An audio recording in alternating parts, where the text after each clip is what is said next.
नमस्कार। पहले चरण में मिले बीजेपी को झटके के बाद अब मोदी जी दूसरे चरण से पहले पहले चुनाव गरमाने में लग गए हैं।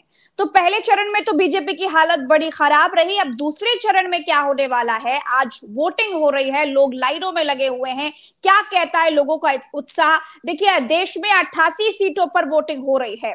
तो सेकेंड फेज क्या कह रहा है? इंडिया भारी है या फिर एनडीए भारी है? इस पर विस्तार से चर्चा करने के लिए आज हमारे साथ वरिष्ठ पत्रकार प्रेम कुमार सर है। सर, आपका बहुत बहुत स्वागत है। सर, सुबह से ही लोग लाइनों में लग गए हैं। आपको क्या लगता है कि ये दूसरे चरण में इंडिया वर्सेस एनडीए में कौन किस पर भारी दिखाई पड़ रहा है? शुक्रिया प्रज्ञा जी। जो दूसरे चरण का चुनाव है, यह मूल रूप से बीजेपी और कांग्रेस के बीच में आमने सामने का चुनाव है पार्टी के हिसाब से। ऐसे तो देश भर में इंडिया गठबंधन बनाम एनडीए है ही। तो जी। कारण यह है कि करीब बीजेपी की अपनी 50 सीट, सहयोगी दलों की 8 सीट, 58 सीटों पर उनके जीते हुए हैं सांसद, और कांग्रेस के भी 21, कुल मिला के 27-28 सीटें होती हैं जो हैं मुकाबले में। अब है कि जी। बीजेपी को थोड़ा भी अगर नीचे करते हैं और कांग्रेस जाहिर बात है उससे आगे बढ़ती है, तो फिर ये कैलकुलेशन जो है ओवरऑल कैलकुलेशन पर असर करेगा। तो ये इस चुनाव में देखा ये जाए कि बीजेपी को अपनी गढ़ को बचाने के लिए संघर्ष करना पड़ रहा है। पहले चरण में भी ये देखने को मिला था कि बिहार और राजस्थान में खास तौर से डेंट लगा, और हम्म। दूसरे चरण में भी ये दिख रहा है, महाराष्ट्र में भी डेंट लगा है। तो हम्म। और कर्नाटक जो सबसे महत्वपूर्ण है इस चरण में, ये बात है कि कर्नाटक जी। बीजेपी के पॉइंट ऑफ व्यू से और कांग्रेस के पॉइंट ऑफ व्यू से बहुत महत्वपूर्ण है।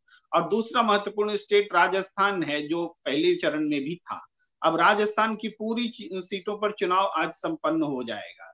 तो इसके बाद इसके हिसाब से हम देखें तो राजस्थान में 25 सीटें हैं, 25 की 25 बीजेपी के पास थी। तो हम्म। जो आज चुनाव हो रहे हैं उसमें भी हालांकि ये देखने की बात होगी कि वोट प्रतिशत क्या पिछली बार की तरह से 5-6% कम रहता है, क्योंकि शुरू में तो ऐसा नजर आया कि 10% कम है, लेकिन बाद में आंकड़े बढ़ते गए और वो फाइनली हम्म। 5-6% का फर्क रहा। तो ये जो बिल्कुल। 5-6% का जो फर्क है, उसको मैं आपको बताऊं कि मेरे पास एक वीडियो है जिसमें राजस्थान के बीजेपी के नेता भंवरलाल, ये खींवर जी हैं, गजेंद्र सिंह हम्म। खींवर जी हैं, बोलने में थोड़ा हम्म। प्रोनाउंसिएशन दिक्कत है, तो मंत्री भी हैं। वो आपस हम्म। में बातचीत करते हुए दिख रहे हैं कि हम तो जोधपुर सीट भी हार रहे हैं। अब समझिए, जोधपुर जैसी सीट अगर हार हम्म। रहे हैं, बीजेपी के बड़े नेता मान रहे हैं कि हम हार सकते हैं, तो बड़ी गंभीर बात है। और हम ये देख रहे हैं कि राजस्थान में बीजेपी को बड़ा डेंट लगता मिल रहा है। आधी से ज्यादा सीटें बीजेपी दोनों चरणों को मिला करके देखें तो वो राजस्थान में हारती दिख रही, ये बड़ा डेंट है। दूसरी हम्म। बात है कि कर्नाटक कर्नाटक में आज 14 सीटों पर वोट डाले जा रहे हैं, और इन 14 सीटों में जो बेंगलुरु की 4 महत्वपूर्ण शहर की सीटें भी हैं जहां बीजेपी का बहुत प्रभाव माना जाता था। तो वहां हम्म। भी बीजेपी इस बार मुश्किल में है, और बहुत एकदम टाइट मुकाबला, यानी शहरी सीटों में अगर मुकाबला टाइट है तो इसका मतलब है कि बीजेपी कर्नाटक में अपना जो बेस है वो खोने जा रही है। तो यहाँ भी 28 में से 25 सीटें कांग्रेस बीजेपी ने जीती हुई थी, और इस बार ऐसा लग रहा है कि कांग्रेस कम से कम 20-22 सीटों पर जीत हासिल कर सकती है, ऐसा दिख रहा है। हम्म। तो इसमें जो 14 सीटें हैं उस हिसाब से ये बहुत महत्वपूर्ण है कि इन 14 सीटों का परफॉर्मेंस कैसा जाता है। इसके कई कारण हैं। एक कारण हम्म। बीजेपी का संगठनात्मक रूप से कमजोर होना है, दूसरा कांग्रेस का सत्ता में आना है, और सत्ता में कांग्रेस इसलिए आई कि बीजेपी के वोट बैंक उनसे दरक गए, खिसक गए, और बीजेपी में बागी भी बहुत हैं। और दूसरा है कि नेशनल लेवल पर जो झूठ लगातार नरेंद्र मोदी बोल रहे हैं, कर्नाटक को लेकर के नरेंद्र मोदी ने झूठ बोला कि वहां अल्प मुसलमानों को आरक्षण दिया जा रहा है, जबकि हम्म। इस देश में संविधान ऐसा है कि आप न किसी जाति को आरक्षण दे सकते हैं, न किसी धर्म को आरक्षण दे सकते हैं, और संविधान से बाहर कोई जा ही नहीं सकता। जिसको हम जातिगत आरक्षण मानते हैं बोलचाल की भाषा में, वो भी जातियों के समूह को चिन्हित करके बनाया गया है, जो ओबीसी है, जो एससी है, जो हम्म। एसटी है। वो जाति जाति को आरक्षण हम नहीं देते हैं, हमारा देश देता ही नहीं है। अब हम्म। उसमें कर्नाटक में एक ऐसा हुआ कि कुछ जातियों को आरक्षण मिला जो इस्लाम धर्म से संबंध रखती है। तो इस बात को मुसलमानों को आरक्षण बोल के पेश नहीं किया जा सकता, लेकिन बीजेपी ने पेश किया। इस सच के बावजूद कि ये व्यवस्था 2B कैटेगरी बना करके सरकार ने बनाई थी, और ये व्यवस्था 90 के दशक से, ये व्यवस्था 90 के दशक से चल रही है। तो इसका मतलब ये है कि इस बीच बीजेपी की इतनी सारी सरकारें आई बनी, लेकिन इसके बावजूद कभी उस चीज को छेड़ा नहीं गया, कभी अदालत में चुनौती नहीं दी गई, और अचानक आप कहते हैं कि मुसलमानों को आरक्षण दिया जा रहा है। इससे बड़ा झूठ नहीं हो सकता। तो कर्नाटक के लोग तो इसको डायरेक्ट फील कर रहे हैं कि प्रधानमंत्री झूठ बोल रहे हैं, राजस्थान के लोग सीधे फील कर रहे हैं कि प्रधानमंत्री झूठ बोल रहे हैं कि मंगलसूत्र खतरे में है। और इसका जो काउंटर नैरेटिव, सर मतलब इन चीजों का इस बार के चुनाव में कोई असर दिखाई नहीं दे रहा है। मतलब महिलाएं अपना मंगलसूत्र बचाने के लिए लाइन में नहीं लगी हैं इस बार मुद्दे हैं। झूठ पर कब तक भरोसा किया जाएगा, बात ये है। झूठ पर महिलाएं भरोसा नहीं कर रही हैं, और प्रियंका गांधी ने बहुत साफ साफ समझा दिया कि हम तो 55 साल सत्ता में रहे, कभी किसी का मंगलसूत्र छीना? उल्टे हमारी माँ ने 80 तोला सोना देश को दान किया, हमारे पिता ने अपने सुहाग को ही कुर्बान किया। तो मंगलसूत्र वाली बात उस व्यक्ति से तो शोभा देती ही नहीं जो जिसने स्वयं कभी मंगलसूत्र का सम्मान व्यक्तिगत जीवन में भी नहीं किया हो। तो ये बात चली नहीं। तो जब दूसरे आपसे पूछे कि आज जो वरदान हो रहे हैं कि दूसरे चरण का बीजेपी का मुद्दा क्या है, तो गायब है। न राम मंदिर मुद्दा है, न 370 मुद्दा है, न मंगलसूत्र मुद्दा है, न हिंदू मुस्लिम जो करना चाहे वो मुद्दा है। कोई भी मुद्दा 48 घंटे से ज्यादा तो टिक ही नहीं रहा है। तो यानी बीजेपी मुद्दा सेट करने में सफल नहीं रही है। यही कारण है कि बीजेपी को बड़ा सेटबैक लगता दिख रहा है। बिहार जैसे प्रदेश में इस बार 5 सीटें हैं, 5 सीट पहली बार तो में तो लग रहा था कि 5 में 3-2 हो सकता है, 4-1 हो सकता है, लेकिन इस बार तो 5 सीट बीजेपी लूज करने जा रही है। लूज कर रही है सर। सबसे बड़ा फैक्टर क्या है इसका, जो 5 की 5 सीटें बिहार में लूज कर रही है बीजेपी? बिहार में तो मछली मटन भी मोदी जी ने बुनाने की बड़ी कोशिश करी, पर उस पे भी उस तरह की कोई प्रतिक्रिया नहीं आ पाई जनता से। देखिए, बिहार में जो सबसे बड़ा फैक्टर है, 2-3 फैक्टर इंपॉर्टेंट है। एक, इंडिया गठबंधन का मजबूत होकर लड़ना। दूसरा, एनडीए का जो नीतीश कुमार प्लस बीजेपी है, नीतीश कुमार का बेहद अविश्वसनीय और कमजोर हो जाना। अब नीतीश कुमार जो कि बीच में एक रास्ता निकालते थे, वो मुसलमानों का भी वोट लेते थे, वो पिछड़ों का भी वोट लेते थे, वो महिलाओं का भी वोट लेते थे, और उनकी एक पोजिशनिंग होती थी, 15-16% वोट होते थे। अब उनकी वोट परसेंट गिर करके 6% तक आ गई है एक सर्वे के मुताबिक। तो मान लीजिए, हम तो सर्वे नहीं करते, लेकिन दूसरे का ही आंकड़ा है 6% तक। तो 6% तक अगर आ गई तो वोट जो जेडीयू के सीट्स हैं उसका निकलना तो ऐसे ही मुश्किल। जैसे अब उदाहरण के लिए भागलपुर में जेडीयू चुनाव लड़ रही है। अब भागलपुर में इंडिया गठबंधन ने फॉरवर्ड क्लास को टिकट दिया है, भूमिहार को टिकट दिया है। ऐसे गणित देखें तो भूमिहार का जीतना मुश्किल है, लेकिन लोकल समीकरण देखें तो एक भूमिहार के रूप में उनका अपना वोट बैंक, दबंग होना, अधिक पैसे होना, चुनाव ढंग से लड़ पाना, उनकी बेटी स्टार है, फिल्म स्टार है वो, इसके बाद एमवाई का समीकरण, आरजेडी का समीकरण समर्थन, इसके अलावा वहां जो वैश्य समुदाय है उसका भी समर्थन, मल्लाह समुदाय है उसका समर्थन, सब मिल करके वो जेडीयू पर भारी हो जा रहे हैं। जबकि जातिगत समीकरण देखे तो नहीं सूट कर रहा था, लेकिन गठबंधन के कारण जातिगत समीकरण भी अनुकूल हो गया। तो यहाँ कांग्रेस भागलपुर बहुत अरसे के बाद ये सीट वापस पा सकती है। कटिहार में तारिक अनवर, मतलब कोई कह ही नहीं सकता कि इस बार चुनाव हार रहे हैं, निश्चित रूप से जीत रहे हैं। किशनगंज कांग्रेस जीत रही है। तो 2-3 सीट तो उंगलियों पर हम देख रहे हैं कि बिहार में कांग्रेस अपने हिस्से की सीट जीतती दिख रही है।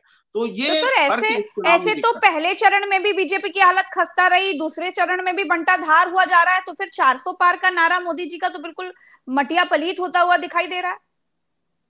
दूसरे चरण में प्रज्ञा जी, आपने सुना क्या किसी के मुंह से अब की बार 400 पार? भूल गए वो नारा। मोदी की गारंटी भी आपने नहीं सुना होगा पिछले 3-4 दिनों से, वो भूल गए वो नारा। अब न मोदी की गारंटी बोल रहे हैं, न अब की बार 400 पार बोल रहे हैं। अब अब तो उन्होंने मुसलमानों को स्वयं बोलना बंद घुसपैठिया कर दिया। घुसपैठिया बता रहे हैं मुसलमानों को। हाँ, तो ये घुसपैठिया बता भी रहे हैं तो लोग काउंटर सवाल करते हैं ना, 10 साल में कितने घुसपैठिए को आपने निकाला, उल्टे और घुसपैठिए आए। तो घुसपैठिया अगर आता है तो जिम्मेदार गृह मंत्रालय होता है, तो गृह हम्म मंत्रालय गृह मंत्री को फिर जिम्मेदारी लेनी चाहिए। ये सारे सवाल तो काउंटर उन्हीं पर बैक फायर हो रहे हैं। तो इन कारणों से हम देख रहे हैं कि पूरे देश की फिजा एंटी एनडीए बनी हुई है। दूसरे हम्म दौर में भी अगर ये टोन जो सेट हुआ है पहले दौर में दूसरे दौर में भी बरकरार रहता है, तो फिर आगे कोई ताकत इस रुख को बदल नहीं सकती।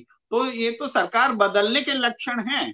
ये 400 हम्म। पार सब तो छोड़ दीजिए, सरकार बदलने के लक्षण दिख रहे हैं। उत्तर प्रदेश में भी आप बात कर लीजिए। उत्तर हम्म प्रदेश में जहां बीजेपी अपने आप को बहुत मजबूत पाती है, मानी भी जाती है, लेकिन इस बार जो पहले चरण में 8 सीटों पे चुनाव हुए थे उसमें तो बीजेपी के पास अपनी 3 ही सीट थी, 5 नहीं थी। फिर भी वो शायद ही 2 सीट भी बचा पाए, 3 में से कोई पुरानी सीटें खो के कोई नई सीटें जीत सके। वो भी आप समझ लीजिए जैसे नगीना हुआ, जैसे हाँ। मुरादाबाद हुआ, इस तरह की सीटें जहां पर कि थोड़ा सा बिखराव दिखता है वो शायद जीत सके, ऐसा नहीं तो कहीं जीतती नजर नहीं आ रही। जिस जिस तरीके से हमने पहला चरण देखा कि राजपूत समाज की नाराजगी, ठाकुर समाज की नाराजगी, त्यागी समाज की नाराजगी बहुत ज्यादा दिखाई दी, उसी तरीके से दूसरे चरण में भी वो नाराजगी कम होती कहीं ठंडी होती दिखाई नहीं दे रही है सर। आपको क्या लगता है कि वो नाराजगी का कितना असर दिखने वाला है आज के मतदान में? देखिए, उस नाराजगी का असर 2 तरीकों से दिखता है। एक, वोट के प्रति उदासीनता, और हम्म। दूसरा खिलाफ में मतदान देना। मुझे लगता हम्म। है कि खिलाफ में मतदान देना और वोट के प्रति उदासीनता दोनों लगभग बराबर बराबर हिस्से में है, और एक हिस्सा ऐसा भी है जो नाराजगी के बावजूद विभिन्न कारणों से बीजेपी को वोट दे रहा है। 3 हिस्से में आप बांटिए तो बड़ा चंक बराबर बराबर 2 हिस्सों में बटा है। एक जो वोट देने नहीं जा रहा है, एक जो वोट दे रहा है लेकिन खिलाफ में दे रहा है। लेकिन हम्म। खिलाफ का माहौल सिर्फ एक जाति से नहीं बनता है। कई एक जातियां जब एकजुट होकर विरोध करती हैं तो गौतम बुद्ध नगर जैसी मजबूत बीजेपी जी। की सीट, वहां डॉक्टर महेश चंद्र शर्मा को ग्रामीण इलाकों में जगह जगह विरोध का सामना करना पड़ता है। वहां गुर्जर भी विरोध में खड़े दिखते हैं, भूमिहार भी, त्यागी समाज भी विरोध में दिखता है। स्वयं ब्राह्मण समुदाय से भी पूछे जाते हैं कि अब तक कहां थे। यानी ब्राह्मण भी अगर ब्राह्मण का उम्मीदवार का सपोर्ट ना करे और सवाल पूछता दिखे तो फिर ये बात जो है एक मुश्किल लगती है, उम्मीदवार के लिए मुश्किल घड़ी लगती है। ये दिख रहा है। तो उत्तर प्रदेश में भी दूसरे चरण में जो कि बीजेपी का बड़ा स्ट्रांग होल्ड है इस चरण में, मथुरा जैसी सीट है, हेमा मालिनी जैसे उम्मीदवार हैं, इसके बावजूद ये उनके लिए आसान नहीं है। तब जबकि यूपी को हम मान रहे हैं कि बीजेपी का सबसे मजबूत गढ़ है, अगर यहाँ ये सर हाफ हो जाती है, हाँ बीजेपी हाँ। अगर हाफ हो जाती है तो यही विपक्ष की बहुत बड़ी जीत होगी।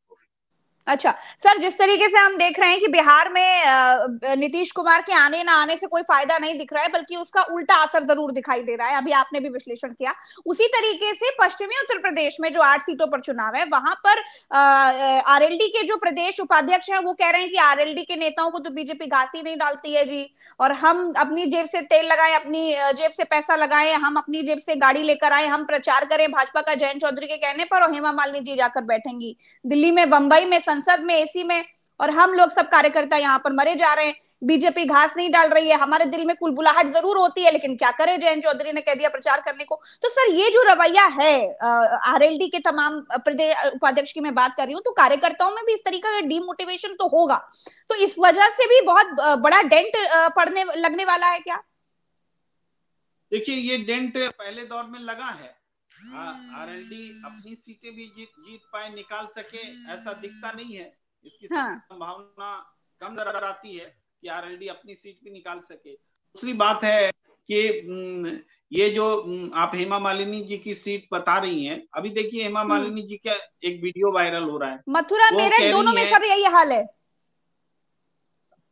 हाँ बिल्कुल, मेरठ मेरठ तो आप राम जी जो है, नकली वाले राम जी जीतते नहीं नजर आ रहे हैं, बहुत पहले से नजर आ रहा है, बहुत दिक्कत में है। और मथुरा में ये हाल है कि हेमा मालिनी जी कह रही हैं कि वो गंगा का पानी ला करके पूरे मथुरा वासियों को घर घर पहुंचाए। अब बताइए कि गंगा यमुना अगर भूल गई। मथुरा में चले आए, और यमुना बनारस चले जाए तो हेमा मालिनी जी की सरस्वती का क्या हाल होगा, आप समझ सकते हैं कि सरस्वती उनके ऊपर से इधर उधर हो गई है, तभी तो ऐसा बोल रही है। पर वो तो तो ये भी आम कह रही हैं जनता कि से लोगों कनेक्ट के नहीं बीच है। जाने का लेवल हमारा थोड़ी है। उन्होंने, उनका एक इंटरव्यू बहुत वायरल हो रहा है, वो कह रही हैं कि लोगों के बीच में जाने का, काम करने का, उनसे बातचीत करने का लेवल हमारा थोड़ी है, वो तो हमसे छोटे विधायकों विधायकों का होता होगा।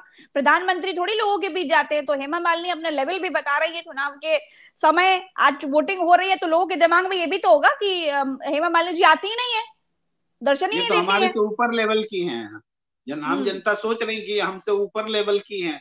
तो इस जी। बार जनता उस हिसाब, दूसरी तरफ उनके काउंटर में जो उम्मीदवार हैं वो बहुत अच्छा कनेक्ट बनाए हुए हैं, लोगों के हाँ। बीच जा रहे हैं और एक अच्छी टक्कर देने की कोशिश कर रहे हैं। ये जान रहे कि सामने में उम्मीदवार भी बड़े लेवल का है, उसके बाद बीजेपी का गढ़ है, मथुरा धार्मिक शहर है, तो यहाँ पर चुनौती तो है। लेकिन जैसा कि आपने कहा, आरएलडी का समर्थन मिल करके भी हाँ। बीजेपी को नहीं मिल पा रहा है, चूंकि कार्यकर्ताओं में वो जोश ही नहीं आ सकता। जब बीजेपी ने जयंत चौधरी का इस्तेमाल नहीं किया सभाओं में, नरेंद्र मोदी जी उनको साथ ले जाने में संकोच कर रहे थे, जैसा संकोच बिहार में नीतीश कुमार को लेकर वो कर रहे हैं, वो सभा में लेके जाते ही नहीं नीतीश कुमार को। नीतीश कुमार जी बोलते हैं कि आपको हम 4,000 सीट जिता कर देने वाले हैं, तो बड़ा असहज स्थिति हो जाती है। 400 हम बोलते थे तो 4,000 बोल रहे हैं, तो ऐसे हम्म। ऐसे हालात हो गए। तो इस स्थिति में अपने सहयोगी दल का समर्थन भी बीजेपी को नहीं मिल रहा है।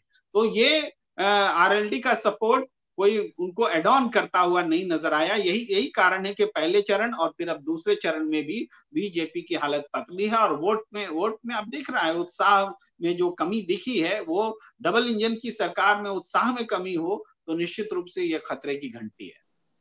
तो सर कुल मिलाकर नफरत का असर और ये जो हिंदू मुसलमान करने की कोशिश की गई सेकंड फेज के तुरंत पहले पहले, वो बिल्कुल दिखाई नहीं दे रहा है, उसका बिल्कुल असर नहीं होने वाला है इस बार। जनता ने देख लिया है कई बार प्रधानमंत्री को झूठ बोलते हुए। हम लोग सोचा करते थे कि प्रधानमंत्री बोल रहे हैं तो कुछ फैक्चुअल करेक्शन करेक्ट होगा, लेकिन जब हम थोड़ा सा रिसर्च करके जाते हैं तो बोलते हैं तो प्रधानमंत्री सीधे झूठ बोल रहे हैं, और बाद में हम्म। सबको पता लग जाता है झूठ बोल रहे हैं। तो अब जब वो कुछ भी बात बोल रहे हैं तो उनकी क्रेडिबिलिटी ही खत्म हो गई। प्रधानमंत्री हम्म। नरेंद्र मोदी जी की क्रेडिबिलिटी ये चुनाव आते आते और हर चरण दर चरण खत्म होती जा रही है, क्योंकि उन्होंने पूरे चुनाव का जो मॉडल बना रखा है, आप देखिए स्टेट लेवल के नेताओं को इस्तेमाल ही नहीं कर रहे हैं। जो शिवराज सिंह चौहान ने 200 के करीब सभाएं की थी मध्य प्रदेश के चुनाव में, इस बार शिवराज सिंह चौहान वोट दीजिए बीजेपी को ये अपील करते भी नहीं दिख रहे हैं। इसी हम्म। तरीके से वसुंधरा राजे नहीं चुनाव प्रचार में कहीं दिख रही हैं। आप देखें योगी आदित्यनाथ जी तो थोड़ा बहुत दिख जाते हैं, लेकिन उसके बाद का कोई नेता नहीं दिखता है जो चुनाव में वोट मांग रहा हो। सबको नरेंद्र मोदी जी को लगता है कि मैं ही चुनाव जिता दूंगा। उम्मीदवारों को भी लग रहा है कि नरेंद्र मोदी जी ही हमें चुनाव जिता देंगे, तो वो अपना एफर्ट्स भी नहीं ले रहे हैं। कार्यकर्ता को लग रहा है क्रेडिट तो मिलना नहीं है, भाई सारा तो उन्हीं के नाम पर चुनाव है। तो ये उनकी अपनी जो थ्योरी है चुनाव लड़ने की, वही अगेंस्ट में चली गई है। जो अब तक फायदा था कि मोदी मैजिक है, वही मोदी मैजिक जो है कार्यकर्ताओं को उनसे दूर कर रहा है, नेताओं को उनसे दूर कर रहा है। ये चुनाव में दिख रहा है। ये एडवांटेज बाय डिफॉल्ट आ गया है इंडिया गठबंधन के पास। जी सर हम दूसरे चरण में आ गए हैं। अब आखिरी सवाल, एनडीए वर्सेस इंडिया में भारी कौन दिख रहा है अभी तक? देखिए, पहले चरण में निश्चित रूप से इंडिया गठबंधन जोरदार तरीके से हाँ। भारी था, और दूसरे चरण में मुझे लगता है कि बराबरी का है, क्योंकि पहले से अंतर बहुत ज्यादा है। तो ये हम्म। बराबरी भी इंडिया गठबंधन को ओवरऑल फेवर कर रहा है। तो मैं दूसरे चरण में बराबरी की टक्कर देख रहा हूँ एनडीए और इंडिया हम्म। गठबंधन में। इस बार चलिए देखिए हम्म। 82 सीटों पर पिछले हम्म। बार 69.6% वोट्स हुए थे। हाँ बाकी जी। 7-8 सीटों का इसलिए नहीं है क्योंकि सीमा फिर से बदल गई है, तो उसके आंकड़े हम्म। उतने वैल्यूएबल नहीं है। तो इस बार आज हम लास्ट में देखेंगे क्या 69.6% से ज्यादा वोटिंग हुई है या कम हुई है। उस हिसाब से हम देखेंगे कि उत्साह है या नहीं है। जी बिल्कुल। बहुत बहुत शुक्रिया प्रेम कुमार सर, आपने समय दिया, और साथ ही साथ तमाम दर्शकों का भी शुक्रिया। नमस्कार।